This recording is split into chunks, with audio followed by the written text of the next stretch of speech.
Hi to everybody joining us virtually, and hi to our very international panel, who you will be finding out more in a bit. I'm Anna Posa. I'm part of the ADB Youth Initiative, which is the youth arm of the Asian Development Bank.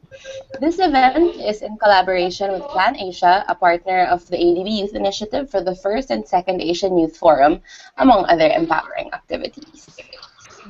So, to give a brief background on the event, in October 2000, in 2011, October 11 was Yeah. declared by the United Nations General Assembly as the International Day of the Girl Child through its resolution 66-170. The reason behind this is to bring to the forefront how worldwide girls are facing the same challenges, from lack of access to education to girl marriage, sexual assault, to plain discrimination. And the numbers represent stories that the world cannot even begin to describe. And to support the call for change, we at the ADB Youth Initiative and Plan Asia decided to get together for a chat, believing that discussion and dialogue have the power to spark change. So please join us and our speakers, and you can see them in the little boxes, by sending in your questions, thoughts, and other comments via Twitter using the hashtag GirlTalkAsia. So for today's hangout, we invited gender experts from the Asian Development Bank, Iruma Asan, counsel from the Office of the there she waved so you can know who she is, counsel from the Office of the General Counsel, and from Plan International Australia, Shaban Makan, who is the Policy and Engagement Manager. And of course, we would not be complete without our youth panelists, Aldrin Gonzalez from the Philippines, the only thorn among the rose, Dina Charani from Indonesia, soon Vina Singh Yeah. from Fiji, and Isa Garcia from the Philippines. So as you can see, Hi. it's a very international panel, and I'm currently based in the UK, so we're all over the world. So could everybody say hi? Hi. There you go. Okay, so let's talk about the situation in Asia and the Pacific first, just to give everyone a context. So I'll turn over the spotlight to Irum. Just to give you a brief introduction about her, she is now working in the Asian Development Bank on multi-sector projects for inclusive growth and gender mainstreaming in Southeast Asia and East Asia. She is the co-chair of International Women's Committee, the legal focal point for gender, and a member of the Gender Community of Practice. So, Iram, could you tell us what the situation is like for women in Asia and the Pacific, and what ADB's work in gender and development has been? Yes, thank you. Yeah, from ATB's point of view and working in the Asia and Pacific in particular, and coming from a country where a women's rights is still considered a very fancy idea, that is Pakistan, a Muslim country, where there are several brave women and girls working, but still we are fighting for rights. So I have the hence my interest in the women and girls right because of my background of my nationality and all. But I genuinely think that most of the programs, the children programs, focus on ages 0 to 5, and the youth programs tend to focus on boys and men. The women initiatives focus on older women. So I think the girls between ages 9 to 13 or 9 to 16 are the most crucial ages, which are normally completely ignored in Asia. So this is one segment of the society which is being ignored, and hence I guess the initiative, the Girls Initiative by these UN agencies and Women Deliver and other organizations, because they were one segment which was ignored. Now, what can be done by, to my mind, I think solution for all problems is rests in education. Yeah. So the situation in Asia and Pacific for girls is so bad because there is a lack of education, and also because girls are intentionally kept unaware of sexuality and reproductive health Yeah. because it is not considered honorable. So Yeah. this honor thing is one part of the issue, because of which the situation of girls in Asia and Pacific is not improving. So it is really important to educate the parents, because parents are very, very important economic decision makers. They decide who works in the field and who gets educated. So it's very, very important to educate parents and girls to improve their situation. And I guess if we can delay child marriages and teen pregnancies by providing education, then the economic growth will certainly be seen, and also the poverty, the chain of poverty will break. HIV and AIDS will be catered with, so the current situation in Asia and Pacific is not very, very, not very positive, and certainly there are so many things that can be done, and which institutions and organizations like us should be doing. As far as ADB's work is concerned, we are a development bank, right? We are not a UN agency, or we are not very, but given our resources and given there are so many pro-gender and active women in the bank, so together what we try to do as each individual in the bank, whichever project we see, we try to bring in gender mainstreaming angles to those projects. For instance, in education projects, we try to develop gender action plans with which we say at least 50%, or considering the country's situation, that at least a rational figure is always kept in, that this percent of women or girls will be educated. So access to education can be improved through ADB education projects. So if the government is borrowing from ADB, we try to make sure that through our lending, we convince the governments to include women or girls in their development agenda.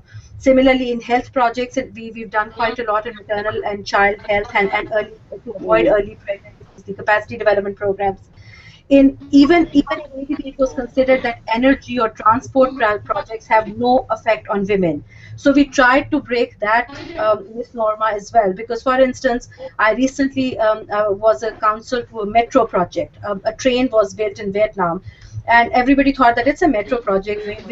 What has girls or women to do with it? Right. So we pushed for the train station should have simple things like separate toilets for women, separate ticket booths for women, speedy and separate train compartments for women, for women and children and girls, so they can travel hassle-free or harassment-free. So even the most technical projects can have a positive effect for women and girls, and that's what sitting in ADB we try to do.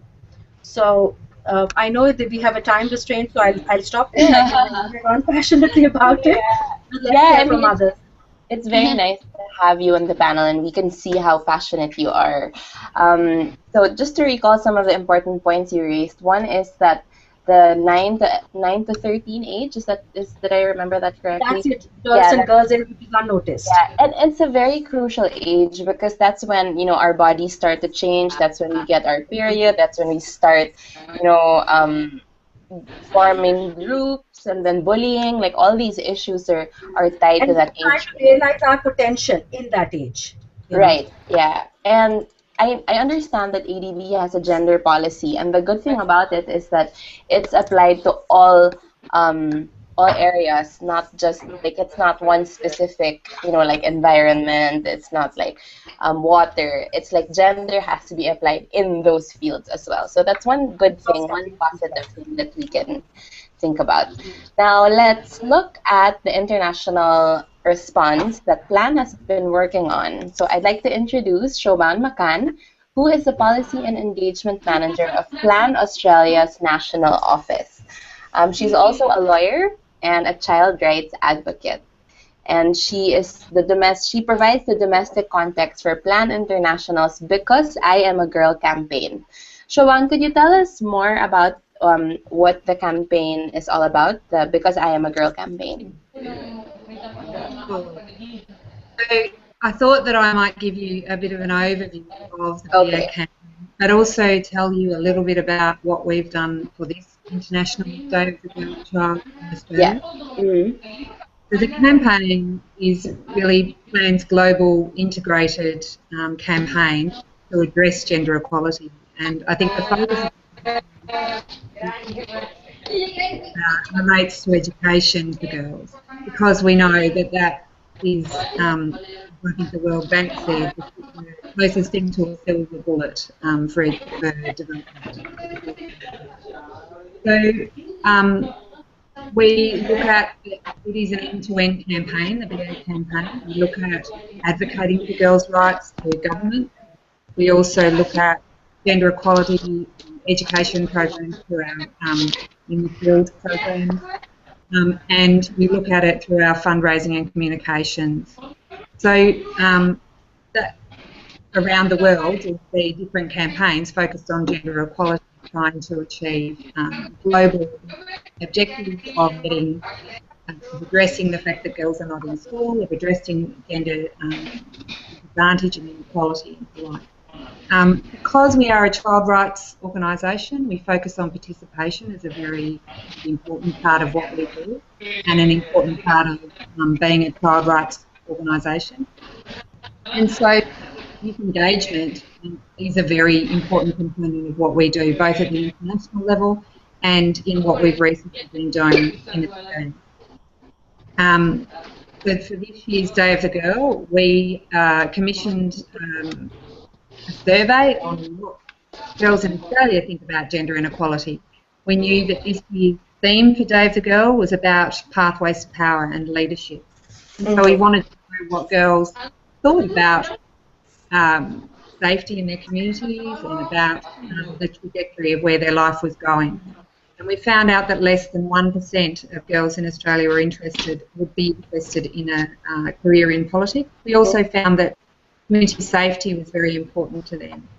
And so then we really started to connect that up to what was happening at the global level and in countries around the world. We asked them to consult in their communities about what they wanted to see in the global framework, in the post-2015 framework, which is the framework that followed the Millennium Development Goals, which the international community are discussing at the moment. And we asked those girls to think not just about what they wanted in terms of gender equality, but also what they wanted for girls around the world.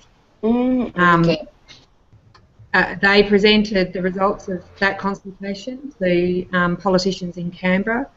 We invited 2 girls from an education program in Pakistan to come and talk about the importance of education to them. And we were heard by politicians, and the power of youth engagement was very, very clear to us and to the politicians that those girls spoke with. So they produced a document, a report. They've given that to government, and the government received it with, warmly. And so I think actually bringing youth engagement to life in terms of gender inequality is a kind of very important part of the BA campaign. I know that youth engagement is also happening at the global level through international processes at the UN and other places to try and really kind of give voice to the people who are impacted by gender inequality. That's what we've been trying to contribute to. But I think it's also a very important part of what PLAN brings to the gender equality kind of conversation. Okay, thank you. Thanks for that, Shobhan. It's nice to know that there are governments in other parts of the world that believe in empowering girls and the women. So that's something that gives us hope, because it isn't so in a lot of other places. So maybe if the campaign becomes bigger, other governments can see it as an inspiration. Now we'd like to hear from our youth panelists. First, we have Dina from Indonesia. She is actually she's the youngest one in the panel. So later, Dina, tell them how old you are. And she has a Javanese and Batak tribe ancestry, and she wants to be president of the country one day. So, Dina, could you tell us more about your views on girls' education and equality, taking off from what Iram and Shobhan just spoke about? Hello, everyone. Actually, my name is Dina Hayarani, and I'm still 18 years old. And now, actually, I would like to describe or tell you all about what is the gender equality, and also some of campaigns that PLAN Indonesia has been conducted in here. Actually, Plan campaigns at the global level. Plan International conducts three campaigns. The first one is because I'm a girl campaign. The second one is universal birth registration, and the third one is learn without fear.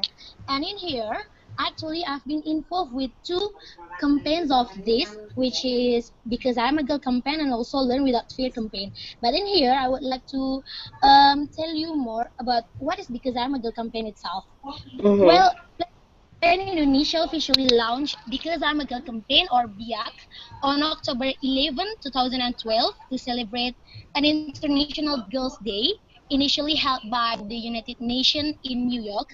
PLAN is the only international non-governmental organization with this campaign.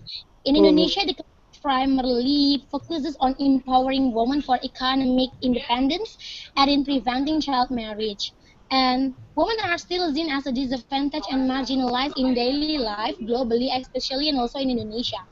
A survey conducted by Plan Indonesia in 2012 that reports that 44% of girls in Indonesia that who married at a young age suffer from domestic violence, and also 6% of children do not continue their education as they are preoccupied with domestic chores itself.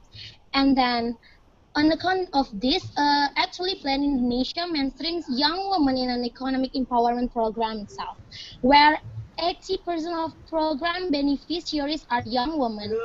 Empowerment is intended to improve their life and work skills, and also entrepreneurship and financial access to support their enterprise.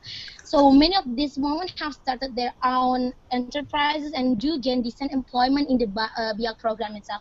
And me, as when I start the BIAC campaign itself, I think I was 15 years old when I was in first stage in my senior high school. And Mm-hmm. Plan Indonesia in here gaining every people, every child in Indonesia, especially in Jakarta as the like city, the biggest city in Indonesia itself. Yes. Yeah.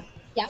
So that's why Plan Indonesia in here gaining every people in here to do and also like to support the campaign itself. So Plan Indonesia also organized the Hands Up initiatives in support of girls' education.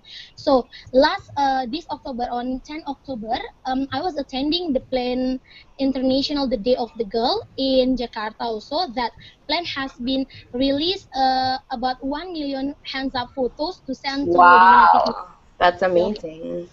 And, and also the Ministry of Women Empowerment and Child Protection, Mrs. Linda Gumelar, also always support this campaign until the end of her death itself. Oh, that's great to hear. Thanks for that input, Dina. Now we Yeah. have a very welcome addition, our only male representative, Aldrin Gonzalez. Aldrin is a mobile health officer and the founder of iNanay. Nanay means mother in our language in Tagalog. iNanay is an SMS-based health information service. Wait, let's there. Health information service for improving the health of pregnant women and postpartum women and empowering them through accessible information, believing that no mother should die giving life. Aldrin, it's very interesting for a young man, not that there's anything wrong with that, of course, we welcome it, but we're just curious. How did you become very passionate about maternal health? And can you share a bit about iNanay and why you chose to pursue that project? I mean, what's the situation of teenage pregnancy in the Philippines? Aldrin, your mic is muted, so could you? Sorry. Yeah, Okay. there you go. All right. Okay. Cool. So maybe I'll just give a short background on why we're doing this or why we are implementing iNanay. Yep. So in the Philippines, we are currently doing a low phase of progress in achieving in the improvement in the maternal health goal in the Millennium Developmental Goal. Mm. And based on the numbers released last 2013, I think we're really not doing good as the Yeah. number from two, 209 it increased to 221 deaths for 100,000. Okay. And with the information that we provide, with the information that we provide, I think we are able to somehow we can curve down the line and save mothers one text at a time. So Right. basically, that's what iNana is all about: providing information, empowering them with that information to successfully utilize healthcare services available in the community and in the hospitals. So So the moms subscribe to it, or like they text and yes, get an automatic they subscription? so Yeah. they text like a short code like iNanay space their last menstrual period, and then they will automatically receive messages based on their gestational age or the age of the baby inside their womb. Wow, that's incredible. So Is there anything else you'd like to add? Yeah. so for your question regarding why I am interested in Yes. maternal Yes. health, uh, uh, actually, aside from being a young man with a big dream of changing the world, I am also a registered nurse. Uh-huh. I'm a health professional, a son to my mother, and a sister to my uh, a brother Brother, to my sister. right. And I guess with that orientation, I can speak in behalf of the whole INANI team who has been working with me all along. This is how we show that we care, and this is how we give back to our mothers. Oh. And and maybe what ignited me to really push through with this initiative is my personal experience during my nursing year Mm-hmm. when I had my first delivery, when I handled my first delivery. uh, I can still remember the mother lying on the delivery bed and in pain. I was pressured and uh, I don't know what to do because it's totally different. It's totally different things. Mm-mm. Aside from the model that we use from the school. So I guess when I heard the baby cried for the first time, Mm-hmm. it was really an awesome experience. I felt total happiness, and for me, that life-changing experience gave me so much realizations that uh, that maybe brought me to work on a different maternal health related project since I graduated from nursing school. So I Mm-hmm. guess that's what that's my experience.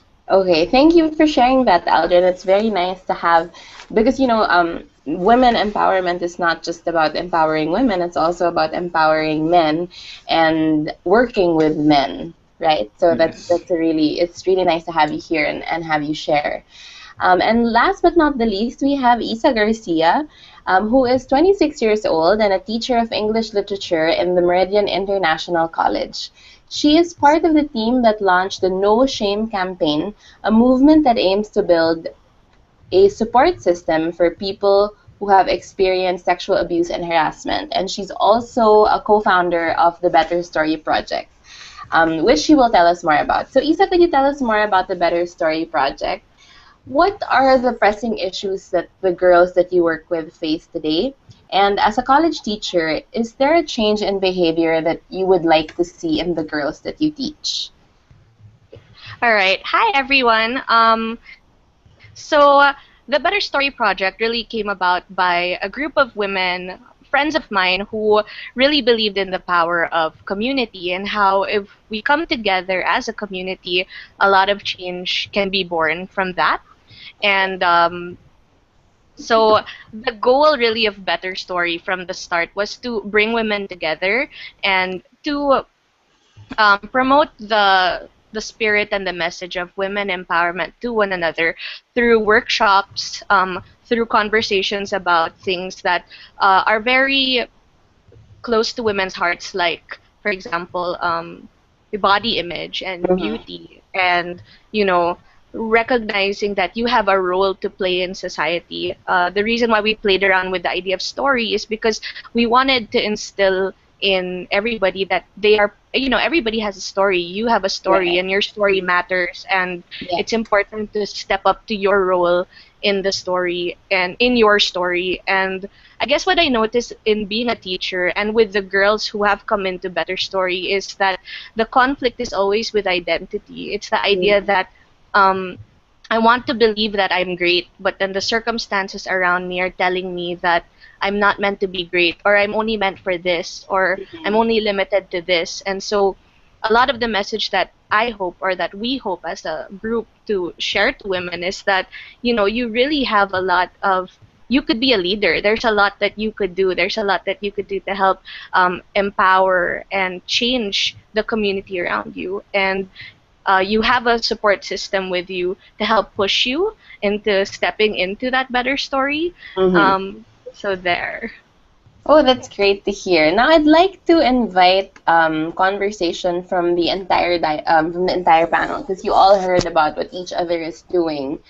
Would you say that the issues shared by each other, maternal health by Aldrin, and identity issues by Isa, are they also present in the communities that you work in? Is that something that, cuts across the different areas that you're working in? Yes, I think yeah, I'll start. Okay, I'll start. Yeah, I think I'm really really happy to hear from all our actual youth, which I don't consider myself anymore, that you guys are doing fabulous work, and this each single initiative makes such a big difference, which you might not realize at this point, but just even my belief is, even if you start thinking about it, that is a first step, and you guys have already taken steps towards it. So it really really helps. And I'm glad that youth is so aware of these issues. While we were growing up, we actually grew up in a very very closed society where people never talk to each other. I mean, I'm not that old to belong to it, but even in my generation, just imagine, even in my generation, I'm saying that people never talked about these issues. So that's how the society has changed for better. And I think it's as you said, I mean, because there's, for the benefit of one boy in the team, I must say that you're right, that it's very important to actually involve men and boys in any female empowerment campaign, because unless and until you change the mindset of men, right, the change for women will not be brought about in the society. So they are the most crucial factor. And number two, when we say invest in girls, it actually does not just mean that you are you're working for the betterment of women. Actually, you are the entire society, because it's always shown that girls reinvest 90% of their future income in their families. So it's a chain reaction. So this is a proven study that when a girl earns, she invests back in her family, compared with 35% for a boy. So it's 90-35 difference, right? So you're investing in the whole family rather than just one girl. So that is the big impact of educating girls or promoting girls. I've just randomly scribbled some data on this page so I don't forget. Since I work in a bank, these data and statistics really work well in conveying the message. But the bottom line is that you change the society by changing a life of a girl. For instance, I just give you a couple of examples from India and Bangladesh, because the the state of girls is really really bad in these two countries. Of course, in Pakistan, as I from the very beginning I admitted. In India, adolescent pregnancy results in nearly $10 billion lost potential income. Okay, so because of teen pregnancies, that is the amount we are talking about yearly that India loses, $10 billion income, right? Similarly, in Bangladesh, actually Bangladesh can potentially add $69 billion to the national income if these girls are educated and the money is not spent on health and pregnancy and early child marriage issues. So it has an economic impact. So why I use these figures and statistics, because that is how, when you talk about money and income, and people start, that's when people listen. They start listening. Oh, okay, so we are wasting so much on child health or girl health. If we just educate her and delay all these problems, actually it will translate into economic development. So I think that's one thing, and the other thing is like it's sorry, I missed the name. You 18-year-old our girl who's working in Jakarta. Sorry, Dina. your name was Dina. Dina. Dina, I think you know the additional religious implications on female girl because you come from a Muslim society as well, and so do I. So unfortunately, religion is another aspect which is being used negatively, Yeah. which I doubt that any religion in this world says that women should not be educated. And Right. Islam actually not only say educate, is the fundamental of Islam is on education, and women are given a highest pedestal, so in the eyes of religion. So these factors we should not let these factors work against our development, our I mean by girl and women, we should not let these factors work against us. Right. That should be added factor in our campaigns. Whenever I work in countries which has Catholicism or whatever religious implications, I try to find quotations from their holy books to tell them that this is not on, your religion does not say this, do not use it against women. Right. Yeah. Because religion is a very easy tool Yeah. to set your point. Yeah. So that's Um, another factor that we need to educate people. okay. Thanks for that, Well, Iram. We'll just quickly say something from our other. We were supposed to have good. another panelist from Fiji, but unfortunately she was having some technical problems. Her name is Vina Sin, and she is the Young Women's Officer of the Young Women's Leadership Program under the Fiji Women's Rights Movement. Now, the program works with young women um, and girls in Fiji aged 10 to 25 years old. And she is an alumni of the renowned Emerging Leaders Forum that has been in existence for 10 years. And she said in Fiji, some of the major problems of women are the lack of safe spaces. So she said that there is a need for more safe spaces to be created and provided to young women and the girl child so that they can articulate and highlight issues of concern without the fear of being judged, discriminated against, or harmed. Vina also said that bullying in schools, including online bullying, has become an increasing concern amongst the girl child. I guess with social media, it's become easier to be bullied and bully other people because you can hide in anonymity. Anyway, so she added that threatening messages are sent via text or social media sites. And Vina believes that the solution is sometime in 2002, after a wide consultation with young women and civil society organizations, the Fiji Women's Rights Movement, or FWRM, formulated its Young Women in Leadership program.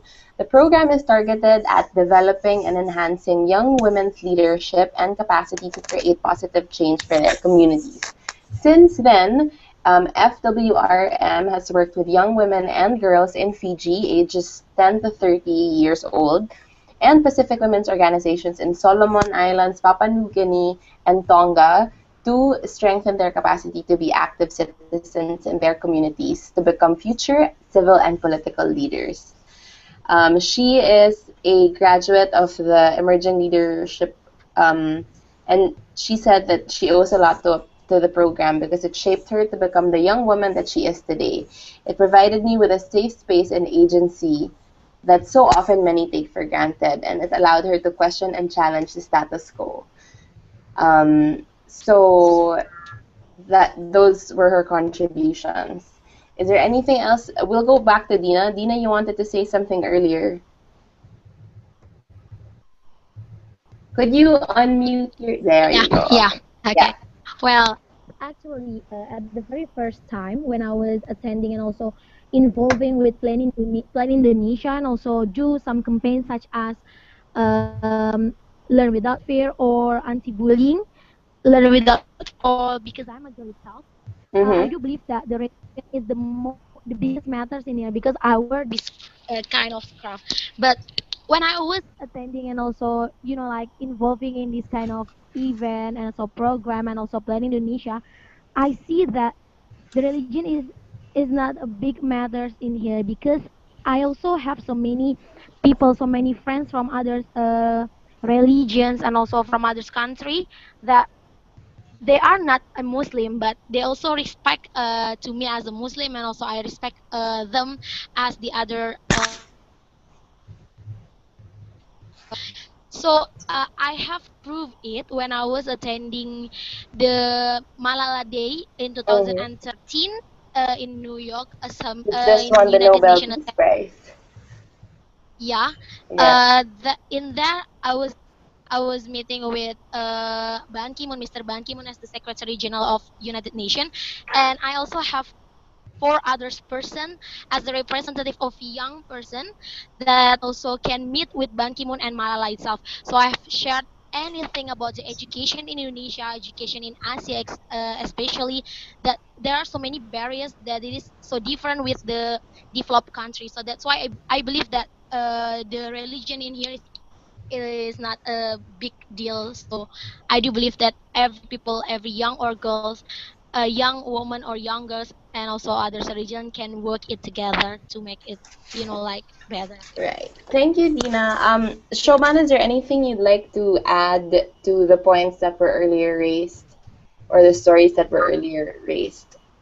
Yeah, I mean, I think it's very interesting listening to everybody's perspective and the fact that we keep coming back again and again to the point of education as almost a Right. way of transcending these issues, so that whether it be religion and different points of view, or whether if we talk about child marriage again, you can talk about that Mm-hmm. in a cultural or religious perspective, but if you see it in terms of education and the fact that it stops and prevents girls from finishing their education, or can do, that you start to see that the power of education to transcend some of these cultural and religious issues is very, very powerful. I agree with Iran's point that statistics are very powerful, particularly when you're talking to governments that are budget conscious. And I think that I myself have gone to in political engagement and quoted those figures that we have probably all quoted at one point or another. The cost of not educating girls, which at last I think count was $92 billion. Wow. But I think it is very, very important to bring people back to the power of these individual stories and experiences. And what Right. I'm hearing is that today from different people's perspectives, but some very powerful kind of themes about gender equality. Again, I would say, despite the fact that I come from a very different culture with many different religions represented within the Australian community, the girls that we spoke to, again, spoke about safe spaces. They spoke about the education. They spoke about men and boys, and they talked about the importance of men, that men will stop hitting women when they understand the importance of not doing so. So engaging with men and boys is so important to achieving that. I think this is the power of the Be Ag campaign, in a way, to pull together all of these issues and to allow people to speak from their own experience within the overarching framework of that campaign, which is about kind of lived experiences, I suppose, of individual girls in their communities. And important to keep giving voice to that, I think. Okay, thank you, Shoban. And on the note of safe spaces, Isa, you recently started the No Shame campaign, and can you tell us more about, like an impact story or like an anecdote that you personally witnessed through the Better Story Project or the No Shame campaign? All right. So I'll tell you guys first about the No Shame campaign because Yeah. it was a recently launched campaign and it's kind of culminating this week where we're going to have an actual conversation. And the way that that came about is that a friend of mine, Maya, who is actually going to be the speaker at the talk on Thursday, her story is I won't go into detail about it, but her story is that she was kidnapped by a former policeman, and for 6 days, her and her sister were held for ransom, and she was, during her time there, in the place that they took her, she was raped and molested. And, you know, when she came out of that experience, her parents were telling her not to mention it to anybody, Right. not to tell anybody, even their lawyers, that she had been raped, because they were saying that it was embarrassing and it Right. was humiliating. But what happened was, at some point, um, she needed to come out and say it, because that was the only way they would be able to incriminate the men who had done it. And so it was by speaking out that she was able to put these men in jail and that justice was served. So it's really now her personal advocacy that women, and not just women, but any victim of abuse, assault, or harassment should have the courage to share their story, because being able to share your story helps set yourself free, and it helps Yeah. set others free. Mm-hmm. So for me, the impact really of that campaign, which we didn't expect, you know, we didn't expect a lot of women and men to share their stories. But right now, if you check our hashtag on Instagram, it's so surprising and heartbreaking to see that so many people have been a victim to some sort of abuse, Right. harassment, and assault. And it is an indicator that something needs to be done. And so conversations like this really do help push the movement forward. Yeah, and just being able to share it already allows you to start your journey to healing. Um, so maybe later you can give us more details about the event so that we can share it. So let's go back to Aldrin. Aldrin, how can iNanay help mothers, especially teenage moms? Earlier, they raised statistics on economic losses of that happen because we don't invest in, maternal health. Do you have a personal anecdote of how iNanay has already made an impact? iNanay is a very young initiative. It's Yes. about a year. A year?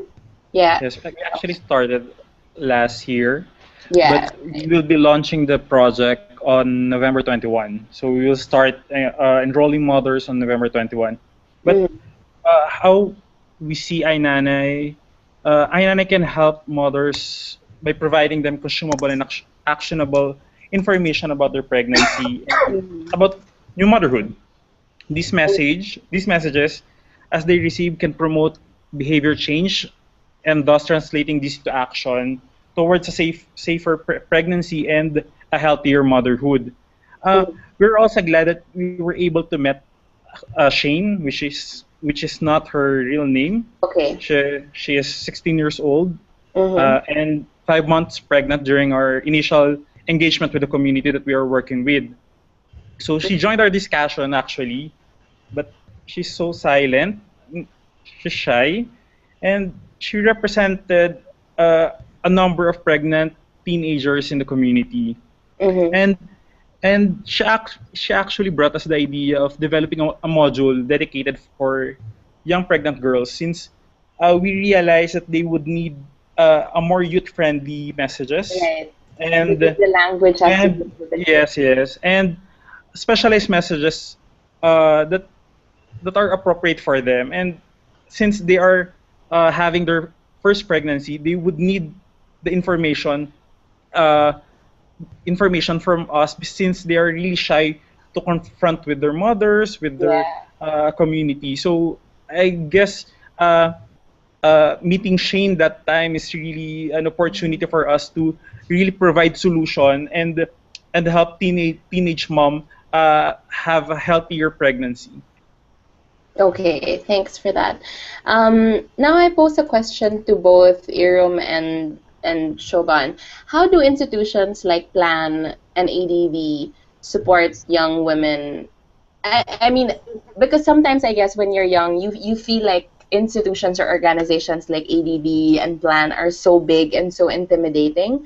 So how can young people approach or access, like if somebody says I want to join a campaign, is it easy to do? Do they have to apply, or is it just on social media? Are there upcoming events that maybe young women can join? Either You want me to one? go? Yeah. Okay. There. You want me to go first, or? There. Sorry. I mean, I can only speak to the recent experience that we've had in Mhm. Australia. although I do know that youth engagement is a very strong strand of what Plan does all around the world, and there are processes for people to apply to be involved in the very process that Dina was involved in. We've kept touch with Hayley Maguire, who was another one of the girls who went to that the UN event with Malala as well, and she continues to contribute in advocacy efforts through around education. Not only with Plan. I mean, the benefit of youth engagement, I think, is that if you the engagement that Plan has made with youth advocates has meant that those people have gone out and become advocates for a range of issues connected and unconnected to the work that Plan does. But in Australia, I think last year's experience of really going out and inviting young Australian women to speak from their lived experience about their experiences and I guess how connected, the fact that there is more that unites than divides us around the world in terms of gender equality.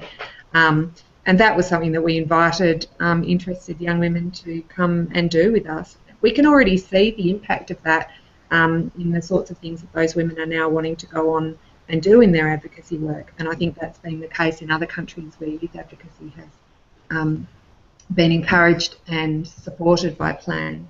That you help people navigate those structures, those international and the national structures of power, and show them the way through and show them how to have their voice heard, and they will go on and do amazing things. Okay, thank you, Shoban. Iram, any word from ADB on how young people can get involved? Yeah. So ADB is slightly different animal in terms of it's not a UN agency or an activist institution that does so for to reach ADB. I think there are two ways. I mean, but having said that, it's a different animal. It still works in the development sector. And nobody can deny the importance of gender.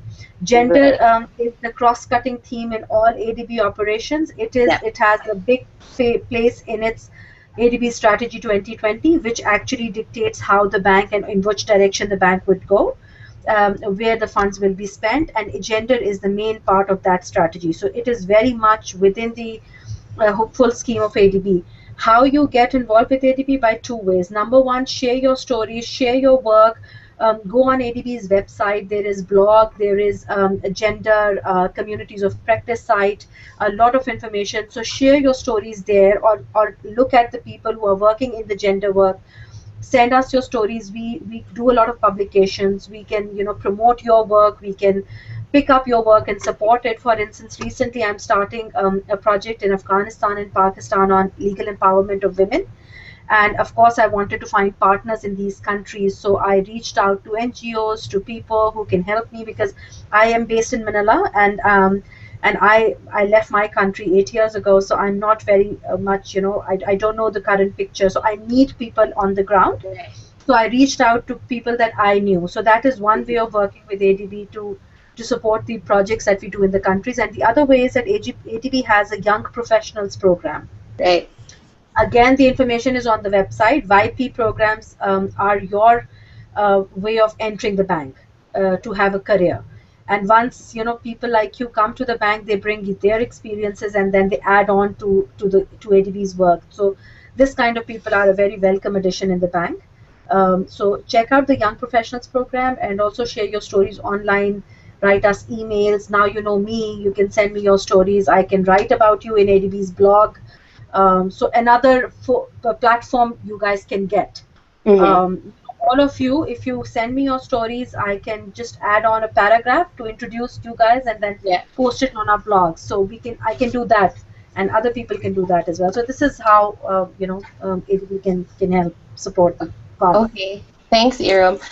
We only have about 10 minutes left, and even if I would love to spend another hour, I mean, we can just keep talking about these issues forever.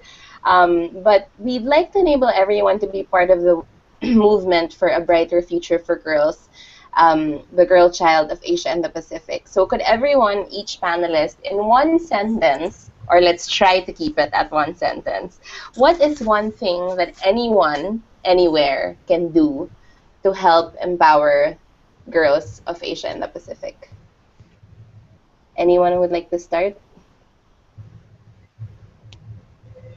I met with silence, maybe because I said Okay, just. I can go. Okay, Because okay. to me, one thing is the most important, to educate communities wherever you are, to educate girls that women are not men's honor. They are human beings and they should be given the right of independent life.